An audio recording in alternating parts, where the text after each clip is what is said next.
Some believe that John the Beast Mugabi would have been a better fighter if he had not converted to Christianity.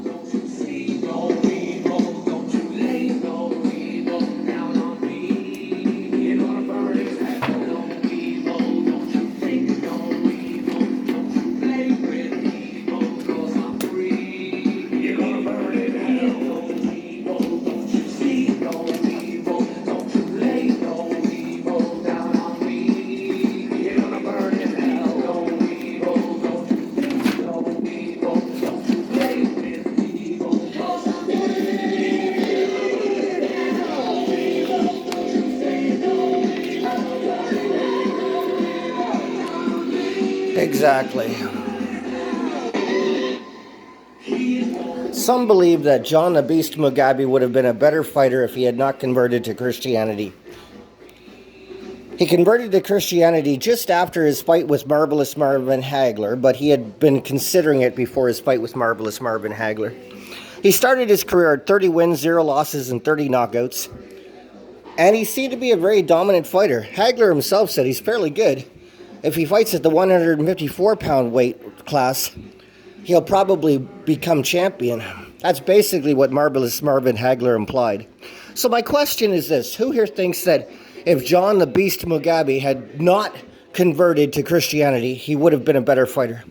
I'm not saying that Christianity is wrong. I'm not saying that. I'm just saying, did it affect John the Beast Mugabi's mind to the point where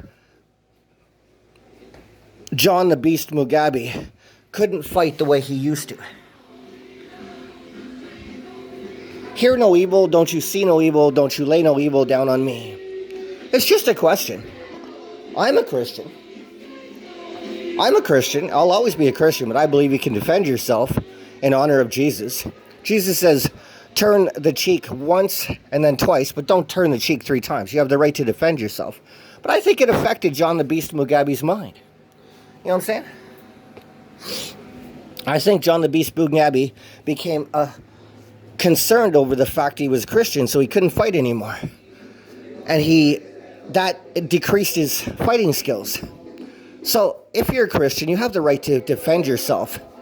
And if you compete as a fighter, it's that simple. Sugar Ray Robinson once said, after he accidentally killed someone in the ring, the ref asked Walker Smith Jr., alias Sugar Ray Robinson, "Did you mean to kill the man, Mr. Robinson?" And you know what Sugar Ray Robinson said? He said, "I was just doing my job."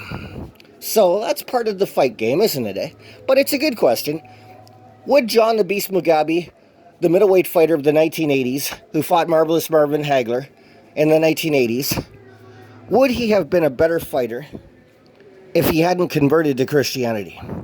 Well, it's just something. It's debatable. Let's not argue the fact. I'm a Christian, but I believe you can defend yourself. So, just a question. John the Beast Mugabi, a fairly good fighter of the middleweight division in the 1980s, converted to Christianity, and then his fighting skills decreased right after he converted to Christianity. And even Marvelous Marvin Hagler said of John the Beast Mugabi, he's a very good fighter. I believe that if he fights at one level lower than the 160-pound range, he'll become champion and stay champion for a long time. Even Marvelous Marvin Hagler said that of John the Beast Mugabi. So that's quite a compliment, eh? Coming from one of the best middleweights of all time. It's possible Marvelous Marvin Hagler was the best middleweight of all time, but I debate that. I mean, I think that there were a couple that might have been better. Like, let's face it, if there was one that was better than Marvelous Marvin, here's a classic middleweight fight for the ages. The one fighter I think that was better than Marvelous Marvin Hagler at the middleweight division was Sugar Ray Robinson. But can you imagine those two getting it on? Now that would have been a fight for the ages. Okay, so that's my video for today. Signing out and signing off.